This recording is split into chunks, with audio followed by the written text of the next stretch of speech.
Hello बच्चों party, good morning. कैसे हैं आप सब लोग? सब बढ़िया, एकदम मजे में, चंगा सही चल रहा है। बच्चों करंट इलेक्ट्रिसिटी चैप्टर हम पढ़ रहे थे। कौन सा चैप्टर? Current electricity. ये जो चैप्टर है अपने आप में एक यूनिट है, तो इससे काफी अच्छा खासा वेटेज। अब देखो इलेक्ट्रोस्टैटिक्स जब आप पढ़ते हो, है ना, तो इलेक्ट्रोस्टैटिक्स में आपको Coulomb's force, electric field, electric flux, Gauss law या फिर इलेक्ट्रोस्टैटिक पोटेंशियल, कैपेसिटेंस, बहुत सारे टॉपिक्स मिलते हैं और सारे ही टॉपिक्स जो हैं इक्वली इंपॉर्टेंट है। कहीं से भी नीट में अच्छा खासा एक क्वेश्चन जो है आ सकता है। कैपेसिटर्स थोड़ा ज्यादा वॉल्यूम का वहां पे टॉपिक बन जाता है। अब अगर मैं बात करूं करंट इलेक्ट्रिसिटी चैप्टर की, है ना, वहां दो चैप्टर मिलाकर एक यूनिट बनता है, वहां से वेटेज उठाया जाता है। यहाँ ये चैप्टर ही खुद में एक यूनिट है ना। इसमें कौन कौन से टॉपिक्स हैं जो हम कर चुके हैं और कौन कौन से जो है हमें करने हैं और कहां से नीट के अच्छे क्वेश्चंस आने की गुंजाइश है, एक बार वो डिस्कस करते हैं। तो मैंने आपको सबसे पहले तो जो बेसिक है करंट इलेक्ट्रिसिटी का मतलब करंट, इससे रिलेटेड सारी चीजें मैंने आपको बताई, है ना। यहाँ पे हमने ओम्स लॉ देखा। ओम्स लॉ के साथ साथ मैंने आपको बताया कि रेजिस्टिविटी के ऊपर काफी अच्छे क्वेश्चंस बनते हैं, ड्रिफ्ट वेलोसिटी के ऊपर काफी अच्छे क्वेश्चंस बनते हैं, थर्मल इफेक्ट ऑन रेजिस्टेंस के ऊपर काफी अच्छे क्वेश्चंस बनते हैं। तो इतना सेक्शन लगभग जो क्वेश्चंस हैं ये हमने डिस्कस करे। अब जो सेकेंड पार्ट है करंट इलेक्ट्रिसिटी का, वो भी बेहद इंपॉर्टेंट है बच्चों। सेकेंड पार्ट में आप मेजरली पढ़ते हो सेल्स के बारे में, और इसके बारे में आप पहली बार एक टर्म सुनने वाले हो, EMF। क्या होता है EMF ये जानेंगे। आप इंटरनल रेजिस्टेंस के बारे में जानोगे, ये भी पहली बार ही पढ़ रहे हो, इसके पहले आपने नहीं पढ़ा, ठीक है। सेल्स से रिलेटेड कॉम्बिनेशन ऑफ सेल्स के ऊपर काफी अच्छे खासे क्वेश्चंस बनते हैं। आगे जाके आप एप्लीकेशन जब पढ़ोगे, एप्लीकेशन पार्ट पढ़ोगे करंट इलेक्ट्रिसिटी का, मीटर, ब्रिज, पोटेंशियोमीटर, तो वहां भी ये जो सेल्स हैं, है ना, ये बहुत इंपॉर्टेंट रोल प्ले करने वाले हैं। अब फाइंड आउट करोगे कि EMF निकाला कैसे जाता है, किसी सेल का EMF कैसे निकाला जाता है, कैसे कंपेयर किया जाता है, इंटरनल रेजिस्टेंस कैसे निकाली जाती है यूजिंग अ पोटेंशियोमीटर। यहां तक कि आपका ये जो सेकंड पोर्शन है ये लैब प्रैक्टिकल्स के लिए भी काफी इंपॉर्टेंट टॉपिक है। आपको स्कूल में इसके ऊपर प्रैक्टिकल्स कराए जाते हैं, तो ऑल इन ऑल ये काफी इंपॉर्टेंट टॉपिक है। तो बेटा मैंने ना ये भूमिका बांध दी कि ये जो सेल्स हैं ये काफी इंपॉर्टेंट टॉपिक है और आज एक्चुअली हम इसी को डिस्कस करेंगे, ठीक है। तो शुरू करते हैं लेक्चर, लेकिन उसके पहले मैं फिर से आपको ये सारी चीजें रिमाइंड करा दूं। Easily learn with a smile. सबसे पहले तो ये ऐप डाउनलोड करना बहुत जरूरी है। कहां से करेंगे? प्ले स्टोर से करेंगे। और जब आप इसको प्ले स्टोर से डाउनलोड करेंगे, अपना मोबाइल नंबर एंटर करेंगे, OTP रिसीव करेंगे। ऑफ कोर्स जो भी नया यूजर है उसको पहले क्रिएट न्यू अकाउंट जरूर करना है, ठीक है। अब उसके बाद आपसे बहुत बेसिक डिटेल्स पूछी जाती है, name, email ID, gender, mobile number etcetera, बहुत बेसिक डिटेल्स है, इसमें कोई खुफिया जानकारी आपको देनी नहीं है। OTP रिसीव करके आपको वेरीफाई करना है, ठीक है। OTP रिसीव करके वेरीफाई करने के बाद जो भी बैच की क्लासेस आप अटेंड करना चाहते हो उसको सेलेक्ट कर लो। आप टॉपर्स बैच के बच्चे हो तो क्लास 11th एंड 12th, है ना, यहाँ पे आपको जाना है, इस कोर्स को सेलेक्ट करना है। यहाँ पे आपको ये विंडो देखने को मिलेगी। मैं फिर से बता दूं, फिलहाल 4 बैचेस जो हैं, उदय, शिखर, प्रारंभ और टॉपर्स, ये बैचेस जो हैं ये हमारे चल रहे हैं। जहाँ पे टॉपर्स और प्रारंभ ये साइंस के लिए हैं, साइंस को यहाँ पे चेकलिस्ट कर देना। उदय और शिखर कॉमर्स के लिए हैं, 11th 12th, ठीक है। अच्छा, अब आप नेक्स्ट पे जाते हो तो अगले पेज पे आपको अपनी क्लास सेलेक्ट करनी है, फिर नेक्स्ट पे क्लिक करना है और ये जो भी कोर्सेज आप पढ़ना चाहते हो इसको कार्ट में ऐड करो, ठीक है। ये आपको एनुअल कोर्स फी जो दिख रही है वो एक्चुअली कितनी है बेटा? 0 है, 0 है। कैसे? अगर आप ये कूपन कोड अप्लाई करते हो फ्री इजीली तो, ठीक है। अब ये जो मैंने आपको बातें बताई इसलिए बताई ताकि आप जाके ऐप डाउनलोड करो और ऐप से क्लासेस अटेंड करो। सवाल ये है कि ऐप क्यों? क्योंकि ऐप पे एक तो एड फ्री वीडियोस आएंगी। यूट्यूब पे अगर आप इस वीडियो को देख रहे हो तो हो सकता है कि आगे के 5 सेकंड आपने पक्का एक ऐड देखा होगा, लेकिन ऐसा आपको ऐप पे देखने को नहीं मिलेगा। ठीक है। दूसरी चीज ये कि बहुत सारे डाउनलोडेबल मटेरियल्स होते हैं, जैसे कि डेली प्रैक्टिस प्रॉब्लम्स वगैरह या क्लास के जो लेक्चर नोट्स हैं, ये सब कुछ आपको ऐप पे मिलते हैं। डाउट सॉल्विंग होती है, रेगुलर कंटिन्यूअस डाउट सॉल्विंग होती है, ठीक है। तो इसीलिए क्योंकि ऐप पे प्रीमियम फीचर्स है बेटा, तो प्रीमियम फीचर्स के लिए आपको ऐप डाउनलोड कर लेना चाहिए और लोगों को भी आप रेकमेंड कर सकते हो। साथ ही में मैंने आपको जो हर बार हर लेक्चर में आपको ये बताया जाता है ना, इसलिए कि अगर और भी कोई बच्चे हैं जो दूसरे कोर्सेज की प्रिपरेशन कर रहे हैं, जैसे CUET हो गया या SSC, कोई भी एंट्रेंस लेवल के एग्जाम्स, बहुत सारे फीचर्स हैं, आप जाइए, आप डाउनलोड करिए, खुद एक्सप्लोर करिए, है ना, और डिस्कस करिए। अगर आपको क्या जो भी आपका यूजर एक्सपीरियंस है ना, वो शेयर करिए। कहाँ पे शेयर कर सकते हैं? टेलीग्राम चैनल भी है, साइंस इजीली टेलीग्राम चैनल पे अपने एक्सपीरियंस को आप शेयर कर सकते हो, ठीक है। तो शुरू करें बेटा अपने प्यारे फिजिक्स का लेक्चर, ठीक है। शायद बहुत कुछ दिन हो गए होंगे अभी, है ना, आपने मुझे देखा नहीं है कुछ दिन से, तो लेक्चर जल्दी से शुरू करेंगे। मैंने आपको बता दिया, बातचीत होगी आज सेल के बारे में, सेल के बारे में, internal resistance, terminal potential difference क्या होता है, charging discharging of cell, basic बातें करेंगे, है ना, क्योंकि ये लेक्चर सेल के बारे में पहला लेक्चर है, तो बहुत बेसिक बातें करेंगे। इसके बाद और भी जो लेक्चर आने वाले हैं उसमें मैं आपको सेल के बारे में डिटेल्स में सब कुछ बताऊंगी, टाइप्स ऑफ सेल्स, ये वो सारी चीजें हम डिटेल में पढ़ेंगे, ठीक है। खैर, सबसे पहले आपने जो प्राइमरी क्लासेस में, छोटे क्लासेस में आपने सेल के बारे में इतना तो पढ़ा है ना। एक होता है आपका बायो वाला सेल, बायोलॉजी वाला, वहां पे आप कहते हो कि फंडामेंटल यूनिट ऑफ लाइफ, है ना। ये सेल थोड़ा अलग है। बेसिकली दोनों में अगर आप कॉमन चीज देखो तो जो बॉडी का हर एक सेल होता है ना, सेल का एग्जैक्टली काम क्या होता है, अगर मैं आपसे पूछूं, जो सेल करता है उसकी वजह से आप सरवाइव करते हो, करेक्ट। अगर किसी सर्किट में सेल ही नहीं है, बताना मुझे सोच के, अगर किसी सर्किट में सेल ही नहीं है, इनइफेक्टिव है सेल, तो क्या वो सर्किट जिंदा है? नहीं है। सिमिलरली सेल जिंदा है तो आप जिंदा हो, यानी सेल जैसे आपकी बॉडी का फंक्शनल यूनिट ऑफ लाइफ है, वैसे ही सर्किट के लिए सेल क्या है? फंक्शनल यूनिट ऑफ सर्किट हो गया, ठीक है। अब ये फंक्शनल यूनिट है कैसे, करंट कैसे, मतलब बेसिकली यही पोटेंशियल डिफरेंस मेंटेन करेगा, यही करंट प्रोवाइड करेगा, है ना। इसी को ऑन ऑफ करके आप सर्किट पढ़ोगे और बाकी कोई भी चीज पढ़ोगे। अब बात करते हैं कि सेल जो आपने प्राइमरी क्लासेस में पढ़ा है उसमें आपने पढ़ा होगा इसका एक बेसिक स्ट्रक्चर होता है। बेसिक स्ट्रक्चर की बात करेंगे, ऐसे तो वेरियस टाइप ऑफ सेल्स होते हैं, आप अभी 11th 12th की केमिस्ट्री पढ़ोगे तो वहां पे आप और भी ज्यादा इसको डिटेल में पढ़ोगे। बेसिकली सेल में दो चीजें होती हैं, एक इलेक्ट्रोड और दूसरा होता है इलेक्ट्रोलाइट, है ना। दो तरीके के इलेक्ट्रोड होते हैं, आप कहते हो एक पॉजिटिव इलेक्ट्रोड है और एक नेगेटिव इलेक्ट्रोड है, और फिर आपके पास होता है इलेक्ट्रोलाइट, ठीक है। मैं थोड़ा सा जानबूझ के इलेक्ट्रोलाइट ऐसा बना रही हूं ताकि आपको इलेक्ट्रोड और इलेक्ट्रोलाइट बिल्कुल अलग अलग दिखे, ठीक है। तो ये जो है बेटा, ये अपना इलेक्ट्रोलाइट है, ये बेसिक एलिमेंट हो गए सेल्स के, इलेक्ट्रोड्स और इलेक्ट्रोलाइट। और कितने इलेक्ट्रोड्स होने चाहिए? दो इलेक्ट्रोड्स होने चाहिए, ठीक है। एक आप कहते हो कि पॉजिटिव इलेक्ट्रोड है और एक आप कहते हो कि नेगेटिव इलेक्ट्रोड है, ठीक है। ये हो गया आपके दो इलेक्ट्रोड्स, अच्छे से बना देते हैं। अब ध्यान से सुनना, ठीक है। बेसिकली यहां पे चल क्या रहा होता है उसकी बात करते हैं। पॉजिटिव और नेगेटिव इलेक्ट्रोड का काम क्या होता है? मान लो ये जो पॉइंट है, ये पॉइंट है डायरेक्टली इन कांटेक्ट विथ क्या? इसका एक सिरा इस इलेक्ट्रोड के साथ जुड़ा है और एक सिरा इलेक्ट्रोलाइट के साथ जुड़ा है, ठीक है। तो ये जो पॉइंट है यहाँ पे, मैंने सपोज इसको नाम दे दिया P और इस पॉइंट को मैंने नाम दे दिया A, ठीक है। तो P और A के बीच में एक पोटेंशियल डिफरेंस होता है, ठीक है। सिमिलरली यहाँ पे भी एक पॉइंट है जिसका एक सिरा इस इलेक्ट्रोड से जुड़ा है और एक सिरा इलेक्ट्रोलाइट से जुड़ा है। यहां मैंने नाम दे दिया N और यहां मैंने नाम दे दिया B। ध्यान से सुनना। So there is a potential difference, there is a potential difference, एक पोटेंशियल डिफरेंस है किस किस के बीच में? P और A के बीच में, ठीक है, बिटवीन P एंड A, ठीक है। And there is a potential difference, there is a potential difference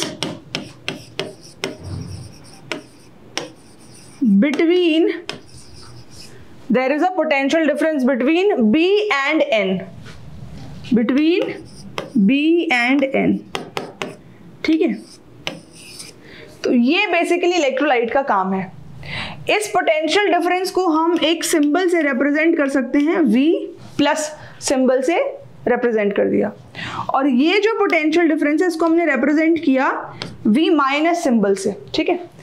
P और A के बीच के पोटेंशियल डिफरेंस को V प्लस सिंबल से रिप्रेजेंट कर रहे हैं, ठीक है, और B और N के बीच के पोटेंशियल डिफरेंस को V माइनस सिंबल से रिप्रेजेंट कर रहे हैं। तो ऐसा क्या होता है कि ये पॉजिटिव इलेक्ट्रोड है और ये नेगेटिव इलेक्ट्रोड है। इन दोनों पॉइंट्स के बीच का जो पोटेंशियल डिफरेंस है यहाँ पे आपको दिखेगा कि ये पॉजिटिव होता है, ठीक है, और इन दोनों पॉइंट्स के बीच का जो पोटेंशियल डिफरेंस है बेटा ये नेगेटिव होता है, ठीक है। क्या होता है? नेगेटिव होता है। बात आ रही समझ में? ओके। यहाँ पे पोटेंशियल एट P हायर होता है पोटेंशियल एट A से, ठीक है, और यहाँ क्या होता है? पोटेंशियल एट B हायर होता है पोटेंशियल एट N से। ये डिफरेंस है, ठीक है। पर एक और बहुत जरूरी बात है, एक और बहुत जरूरी बात है कि पोटेंशियल एट A बराबर होता है पोटेंशियल एट B के। तो ये है मोटा मोटी सेल का कॉन्सेप्ट, ठीक है, समझ लेना फिर से। सेल में इलेक्ट्रोड्स होते हैं और इलेक्ट्रोलाइट होता है। जब सेल ओपन है, कैसी है सेल? देखो बेटा ये ओपन सेल है। ओपन का क्या मतलब होता है? ओपन का मतलब है कि आप चाहो तो आप यहाँ पे एक डिवाइस कोई कनेक्ट कर सकते हो, है ना। यहाँ पे आपने मान लो कोई R कनेक्ट कर दिया, ठीक है, ये कोई रेजिस्टेंस है R, लेकिन फिलहाल ये डिवाइस सेल से कोई करंट ड्रॉ नहीं कर रही। ये जो डिवाइस है, ठीक है, ये जो भी रेजिस्टर है, resistor is not drawing, resistor is not drawing any current from cell, ठीक है। तो ये जो अपना सेल है इसको अपन ओपन बोलेंगे, ठीक है। ये हर एक पॉइंट जो मैंने आपको बोला है ना बेटा, एनसीईआरटी खोल के पढ़ोगे, और मैंने आपको बोला है कि नीट के लिए एनसीईआरटी बहुत इंपॉर्टेंट होती है। कहीं से कोई भी 1 मार्क का एमसीक्यू जो है बन सकता है, इसीलिए अपन को उसको बाइबल की तरह एकदम याद कर लेना है, ठीक है। ओके, फिर से देख लो, ओपन सेल है, ऊपर यहाँ पे कोई डिवाइस दिख रही है? नहीं दिख रही कोई डिवाइस। इलेक्ट्रोड है, इलेक्ट्रोलाइट है। ये जो पॉजिटिव इलेक्ट्रोड और इलेक्ट्रोलाइट का जस्ट कांटेक्ट पॉइंट हुआ, उनके बीच में पोटेंशियल डिफरेंस होता है, उसको अपन ने V प्लस नोटेशन दे दिया। ऐसे ही नेगेटिव इलेक्ट्रोड और इलेक्ट्रोलाइट से टचिंग जस्ट पॉइंट्स के बीच का पोटेंशियल डिफरेंस होता है, उसको अपन ने V माइनस नोटेशन दे दिया। यहाँ पे पॉजिटिव पोटेंशियल डिफरेंस है, ठीक है, और यहाँ पे ये जो पोटेंशियल डिफरेंस होता है बेटा ये नेगेटिव होता है, ठीक है। इसको आप कह सकते हो नेगेटिव पोटेंशियल डिफरेंस है। याद रखना कि A और B मतलब क्या? In an open cell, मतलब in an open cell में there is no potential difference. There is no potential difference between any 2 points, between any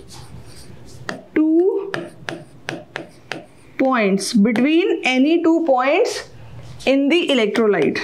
Yes, in the electrolyte। बन गया क्वेश्चन, बन गया एमसीक्यू, इसी पे सही लिखा है इलेक्ट्रोलाइट।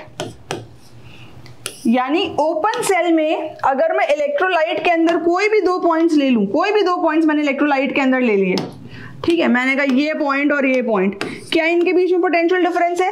नहीं है, कोई पोटेंशियल डिफरेंस नहीं है। क्या इनके बीच में पोटेंशियल डिफरेंस है? नहीं, कोई इसका मतलब क्या हुआ कि जस्ट जहां पे इलेक्ट्रोड्स रखे हैं ना बेटा, इलेक्ट्रोड्स जो रखे हुए हैं, है ना, कह लो कि वो वहीं पे थोड़ा बहुत उनमें आयंस की डिसोसिएशन हो रही है, पर नेट कोई मूवमेंट नहीं है यहाँ आयंस का इलेक्ट्रोलाइट के अंदर, ठीक है। बहुत सारी चीजें हैं, जैसे मैं आपसे सवाल करूं, क्या कोई सेल आप खरीद के लाए मार्केट से, क्या वो रखे रखे खराब हो जाती है? उसकी कोई मतलब टाइम लिमिट है? खराब हो जाएगी नहीं तो रखे रखे? तो आपका जवाब होगा हाँ मैम, सेल तो रखे रखे खराब हो जाती है। तो ये सारे सवाल क्यों हो जाती है? है ना। और अगर आप सेल यूज करते जा रहे हो लगातार, तो वो जल्दी खत्म होगी, रखे रखे थोड़ा ज्यादा लंबा टाइम भी तो चलती है। तो ये सब क्यों होता है, क्या है इसके कारण, यही है ये जो कॉन्सेप्ट मैंने आपको पढ़ाया। पहली चीज तो there is no potential difference between any two points in the electrolyte, but there is potential difference between the electrode and the immediate contact of the electrolyte. ठीक है, तो ये अपन ने मोटी मोटी बातें कर ली। अब क्या हुआ, ये तो पता चल गया था कि सेल कैसे बनाया जाए। नमक के घोल में आपने कोई दो मेटालिक रॉड्स जो डिफरेंट पोटेंशियल पे, कार्बन रॉड एक मेटल रॉड आपने डाल दी, ठीक है, जिनका इलेक्ट्रोड पोटेंशियल अलग अलग है आपने डाल दी, और इससे आपको ये पता है कि करंट मिलेगी। द नॉलेज कि सेल करंट देता है, कैसे बनता है, ये पता था, पर ऐसा होता क्यों है ये प्रोसेस वेल अंडरस्टूड नहीं था कि सेल करंट क्यों देता है। ये प्रोसेस मैकेनिज्म जो था उस टाइम पे ये वेल अंडरस्टूड नहीं था। तो इसके लिए एक थ्योरी लगा दी गई, थ्योरी बना दी गई। ठीक है, ये बोला गया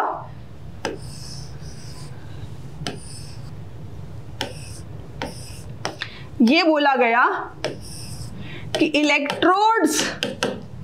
इलेक्ट्रोड्स में मान लो मैंने जब ये कोई डिवाइस कनेक्ट कर दी यहाँ पे, ये चलो नहीं भी करी, ऐसे कोई ज्यादा फर्क नहीं है, तो इन्होंने कहा इलेक्ट्रोड्स के बीच में जो है एक फोर्स एग्जिस्ट करता है। इलेक्ट्रोड्स के बीच में क्या है, फोर्स एग्जिस्ट करता है, उसको उन्होंने नाम दे दिया इलेक्ट्रोमोटिव फोर्स। क्या नाम दे दिया, इलेक्ट्रोमोटिव फोर्स। अब भैया फोर्स है तो न्यूटन में मेजर करना चाहिए था, पर ये इलेक्ट्रोमोटिव फोर्स दरअसल क्या है बेटा, पोटेंशियल डिफरेंस है बिटवीन द इलेक्ट्रोड्स। ठीक है, क्या है, potential difference between the electrodes. ठीक है, potential difference between the electrodes. बोले तो जो अभी अपन ने देखा था V प्लस V माइनस, ये जो पोटेंशियल डिफरेंस है ना बिटवीन द इलेक्ट्रोड्स, ये इलेक्ट्रोमोटिव फोर्स है। शॉर्ट में इसको EMF बोला जाता है, शॉर्ट में इसको EMF बोला जाता है, और इसको रिप्रेजेंट किया जाता है एप्सिलॉन सिंबल से।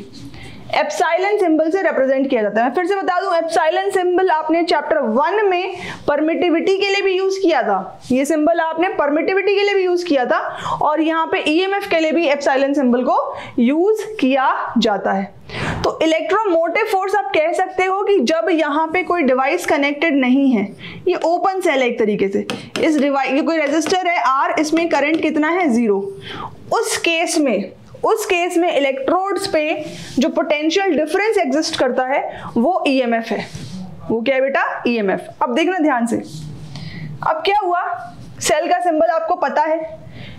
टिपिकली एक सेल को अगर बनाया जाए तो पॉजिटिव इलेक्ट्रोड लंबा, नेगेटिव इलेक्ट्रोड थोड़ा छोटा, ऐसे बनाया जाता है। टिपिकली एक सेल ऐसा बनता है, करेक्ट है, ओके। अब क्या है बेटा, हमने एक ये जो सेल है इसमें डिवाइस या रेजिस्टर जो है कनेक्ट कर दिया इलेक्ट्रोड्स के ऊपर। ठीक है, यहाँ पे हमने एक रेजिस्टर लगा दिया, ये ठीक है। तो अपन को पता है, ये तो पहले से पता है, ये मैकेनिज्म तो पहले ही पता चल गई थी कि ये जो डिवाइस है ये कुछ करंट लेगी, है ना। सेल इसको करंट दे रहा है, ये करंट दे रहा है। तो ये जो पॉइंट है ये C मान लो, ये जो पॉइंट है ये D मान लो। तो CD के अक्रॉस एक पोटेंशियल डिफरेंस एग्जिस्ट करेगा, है ना, जिसको हम लिख सकते हैं I इंटू R लिख सकते हैं, करेक्ट, ओके। अच्छा, लेकिन करंट जो है, हमने करंट की डेफिनेशन पढ़ी है कि करंट एक क्लोज्ड लूप में फ्लो करता है। करंट क्या करता है, क्लोज्ड लूप में फ्लो करता है। तो यार करंट अगर यहां से यहां गया तो अंदर भी कोई ना कोई क्लोज्ड लूप बनना चाहिए। तो अंदर क्या होता है, अब आयंस की एक्सचेंज शुरू हो जाती है from one electrode to the other electrode. ठीक है, इसका मतलब ये जो आपको इलेक्ट्रोलाइट दिख रही है, ठीक है, there is movement of charges in the electrolyte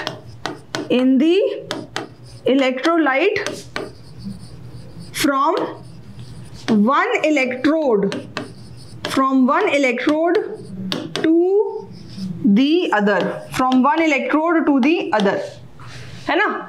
electrolyte में चार्जेस, ऑफ कोर्स यार ये क्लोज्ड लूप तो बनना चाहिए। अब क्या होगा, हमको पता है कि भैया चार्जेस इलेक्ट्रोलाइट में मूव करेंगे, इलेक्ट्रोलाइट में भी तो बवंडर है ना आयंस का, मॉलिक्यूल्स का।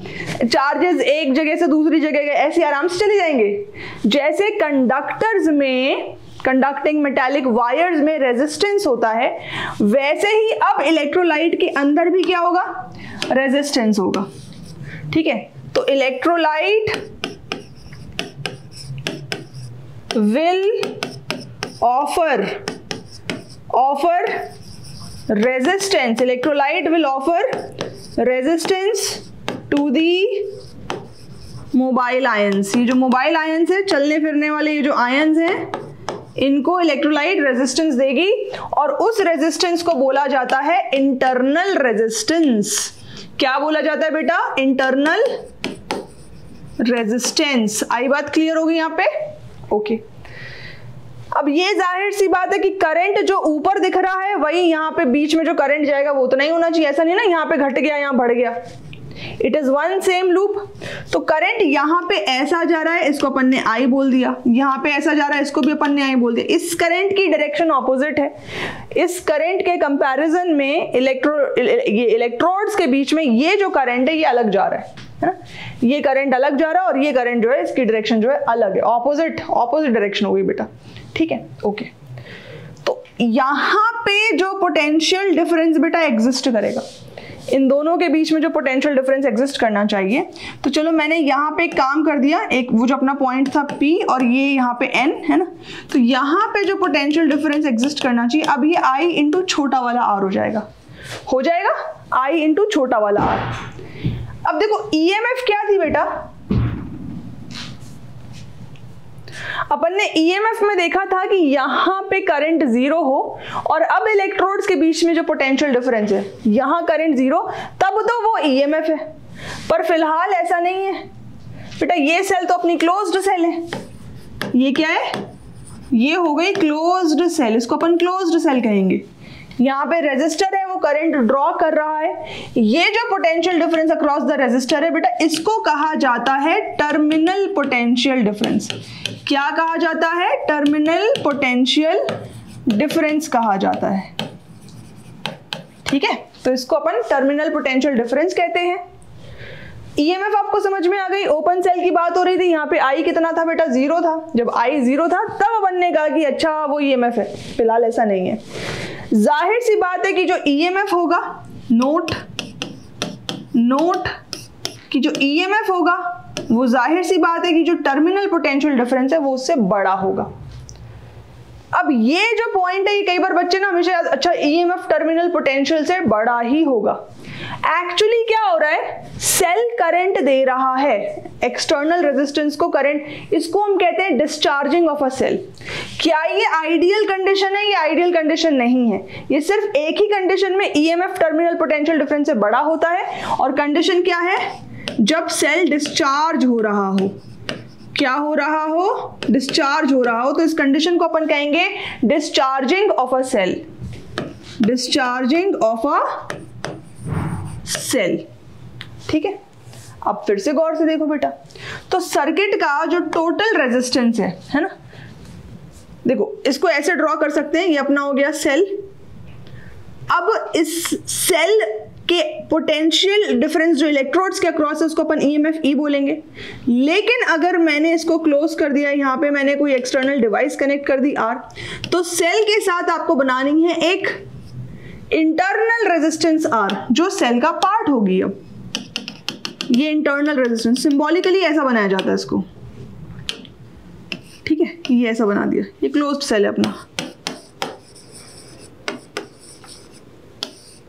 ठीक है, अब देखो करंट कितनी जा रही थी बेटा, I है ना।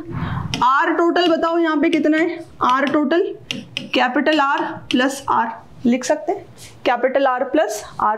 ठीक है, दोनों में करंट I जा रही है। अब I जो है कैसे लिखा जाए, I को अपन लिख सकते हैं E upon R plus R। यहां से अपन लिख सकते हैं E is equals to I capital R I small r, और ये जो I इंटू कैपिटल R है बेटा, ये जो I इंटू कैपिटल R है ये V लिखा जा सकता है, ठीक है। तो यहाँ पे आगे बढ़ेंगे, नेक्स्ट इक्वेशन कैसे लिखी जा सकती है, E is equals to V plus I into छोटा r, ठीक है। अब ये जो मैंने आपको पढ़ाया ये बहुत ही ज़्यादा इंपॉर्टेंट लाइन है, यहाँ से कुछ फॉर्मूले बनते हैं और हर एक फॉर्मूला आपको याद रखना है। पहला फॉर्मूला इंटरनल रेजिस्टेंस का फॉर्मूला, तो EMF minus terminal potential difference, ठीक है, डिवाइडेड बाय I। पोटेंशियोमीटर पढ़ोगे, आगे और भी एप्लीकेशंस पढ़ोगे, ये फॉर्मूले आपके यूज होने वाले हैं। तो ये हो गया आपका फॉर्मूला नंबर 1, ये हो गया आपका फॉर्मूला नंबर 2, ठीक है। और आगे अगर आप I का फॉर्मूला निकालो तो आपने ये लिख ही दिया कि I का फॉर्मूला कैसे निकालेंगे, V को कैसे एक्सप्रेस करेंगे, E माइनस IR, V को कैसे एक्सप्रेस करेंगे, ठीक। तो बेसिकली यहाँ पे आपको कौन कौन से फॉर्मूले याद रखने हैं, एक हो गया R, एक हो गया V, एक हो गया E और एक हो गया I, है ना। तो ये चारों फॉर्मूले R, V, E, I के टर्म्स में कैसे एक्सप्रेस किया जा सकता है ये आपको यहाँ पता होना चाहिए, ठीक है बच्चा पार्टी। पर बहुत इंपॉर्टेंट बात ये है कि हम बात किसकी कर रहे हैं, हम बात कर रहे हैं डिस्चार्जिंग ऑफ अ सेल की, डिस्चार्जिंग ऑफ अ सेल, ये बात हो रही है, ये बेहद इंपॉर्टेंट पॉइंट है नोट करने के लिए। क्या सेल को चार्ज भी किया जाता है, आपको पता है रिचार्जेबल बैटरीज आपने पढ़ा है, जब आप एक्सटर्नल सोर्स से सेल को चार्ज कर रहे होते हो तो क्या होता है, बहुत सिंपल सी चीज है। यहां पे आपको सिर्फ और सिर्फ एक काम करना है, गौर से सुनिए।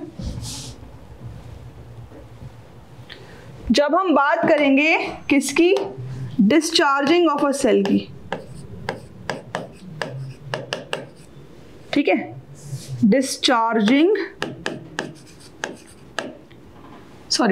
नहीं, चार्जिंग ऑफ अ सेल की,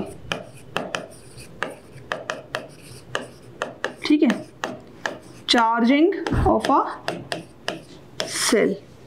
तो उस केस में क्या होगा, देखो यहां पे करंट ना ऐसा जा रहा था, यानी पॉजिटिव इलेक्ट्रोड से नेगेटिव की तरफ जा रहा है करंट, ठीक है, और चार्जिंग में उल्टा हो जाएगा, चार्जिंग में उल्टा हो जाएगा, ठीक है, ऐसा जाएगा करंट, ऐसा फ्लो करेगा। जब सेल को चार्ज किया जाएगा तो करंट जो है बेटा ऐसा इस तरीके से फ्लो करेगा, ठीक है। उस केस में जब आप टर्मिनल पोटेंशियल डिफरेंस लिखते हो तो आप लिखते हो V is equals to E, ये माइनस IR, देखो यहाँ पे करंट की डायरेक्शन रिवर्स हो गई है, तो ये बन जाएगा प्लस I इंटू R। क्या बन जाएगा, E plus I into R, ये बन जाएगा। तो इस केस में आप देखो कि जो टर्मिनल पोटेंशियल डिफरेंस है वो ग्रेटर देन E है, वो E से बड़ा हो गया है, ठीक है। और इसी तरीके से सारे फॉर्मूले में जहां पे आपने I लिखा है ना, उसका साइन चेंज कर देना तो आपको चार्जिंग ऑफ अ सेल की इक्वेशन मिल जाएगी, ठीक है। तो बेटा इस लेक्चर में अपन ने पढ़ा पहले तो EMF क्या होता है, ठीक है। इलेक्ट्रोमोटिव फोर्स, पहले के लोगों ने सोचा कि भैया माइकल फैराडे ने सोचा ये तो कोई धक्का मार के जो है, मतलब सेल के अंदर कोई चीज है जो धक्का मार रही है, फोर्स लगा रही है और इसकी वजह से कोई पोटेंशियल डिफरेंस जो है मेंटेन होता है और करंट प्रोड्यूस होती है। बाद में पता चला ये तो बेसिकली पोटेंशियल डिफरेंस ही तो है, इसको वोल्ट में ही तो लिखोगे आप, तो उसको अपन जो EMF बोल रहे हैं, है ना, कन्वेंशनली इलेक्ट्रोमोटिव फोर्स है पर वो है potential difference between the electrodes when there is basically क्या, नो एक्सटर्नल रेजिस्टेंस, ठीक। अब ये जो हमने इक्वेशन लिखी यहाँ पे, किसकी इक्वेशन, I की, ठीक है, I की। If R is equals to infinite, यहाँ पे R को इनफाइनाइट पुट करो बेटा, तो I क्या बन जाएगा, 0। ये ही कंडीशन है जिसको अपन ओपन सेल कह रहे हैं। ओपन सेल का मतलब कि R अगर इनफाइनाइट है I 0 बन गया, ठीक है। अच्छा, अगर मैं इसी में आपको एक और जुड़ा हुआ सवाल पूछूं, इसमें मैं आपको एक और लगे हाथ जुड़ा हुआ सवाल पूछूं कि भैया अपन ने लिखा I इज इक्वल्स टू ये R plus R, ideally ideally denominator जितना छोटा होगा, डिनोमिनेटर जितना छोटा होगा करंट उतनी ज्यादा बन जाएगी, करंट उतनी ज्यादा बन जाएगी। तो अगर मैंने बोला कि भैया R 0 के बराबर है, R कितना है 0 के बराबर, तो I आपको कितना मिलेगा, I max बराबर E बाय ये इंटरनल रेजिस्टेंस। ठीक है, तो ये भी आपको याद रखना है। यहाँ पे 1 मार्क की एमसीक्यू बन सकती है कि what is the necessary condition to obtain maximum current. ठीक है, what is the necessary condition to obtain maximum current.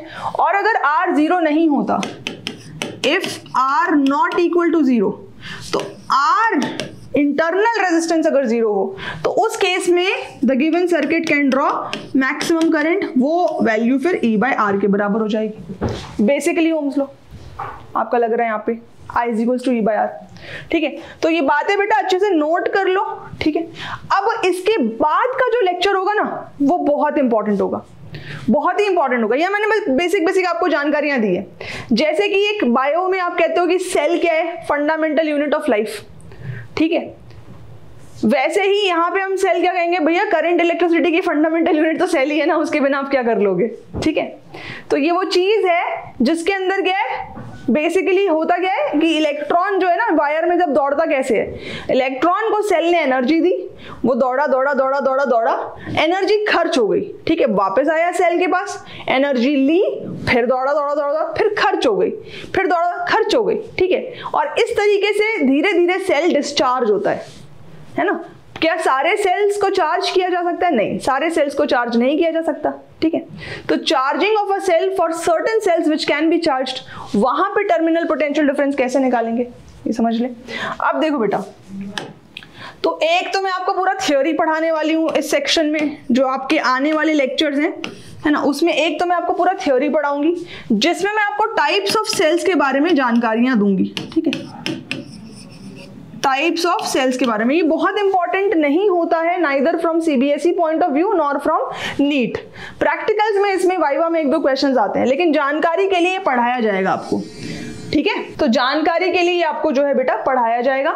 ठीक है, इसके अलावा जो नीट में काफी इंपॉर्टेंट एमसीक्यूज हैं वो आएंगे, अब इस पे वो करवाऊंगी मैं आपको।